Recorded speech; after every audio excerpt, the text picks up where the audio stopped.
चुनावी दंगल में तो पति पत्नी के आमने सामने की लड़ाई के कई उदाहरण हैं, लेकिन एक अलग अलग सीट के एक साथ जीतकर लोकसभा तक पहुंचने की नजीर कम ही मिलती है। इस बार 18वीं लोकसभा के दौरान जब सदन में सभी सांसद बैठेंगे तो यूपी से अखिलेश यादव और डिंपल यादव के रूप में पत्नी पत्नी की इकलौती जोड़ी होगी जो सबका ध्यान खींचेगी। ये पहली बार है कि किसी पार्टी का मुखिया अखिलेश यादव और उनकी पत्नी डिंपल यादव एक साथ लोकसभा के लिए चुने गए हैं।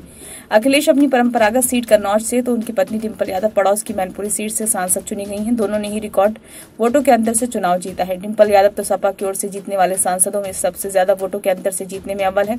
उनके बाद उनके पति अखिलेश यादव की जीत का अंतर पार्टी में दूसरे नंबर पर है। ये भी एक अलग तरह का रिकॉर्ड है। ऐसे में लोकसभा की कार्यवाही के दौरान जब दोनों सदन में मौजूद रहेंगे तो सभी की निगाहें उन पर रहेंगी। अगर दोनों के लिए बैठने की जगह भी आसपास होगी तो ये देखना भी दिलचस्प होगा।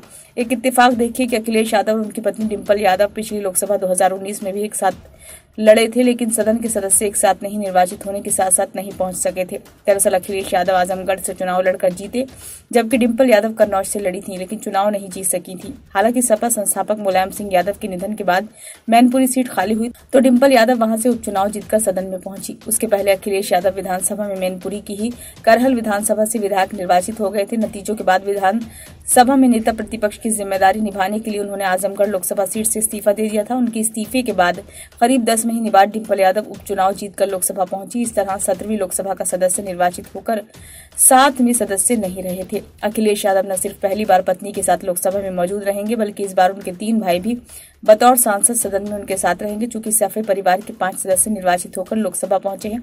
इसमें कन्नौज से अखिलेश यादव और मैनपुरी से डिंपल यादव के अलावा आजमगढ़ से धर्मेंद्र यादव, फिरोजाबाद से अक्षय यादव और बदायूं से आदित्य यादव भी सांसद चुने गए हैं। इस तरह 5 सदस्यों के साथ लोकसभा में देश का सबसे बड़ा कुनबा रहेगा। ब्यूरो रिपोर्ट, नई दिल्ली।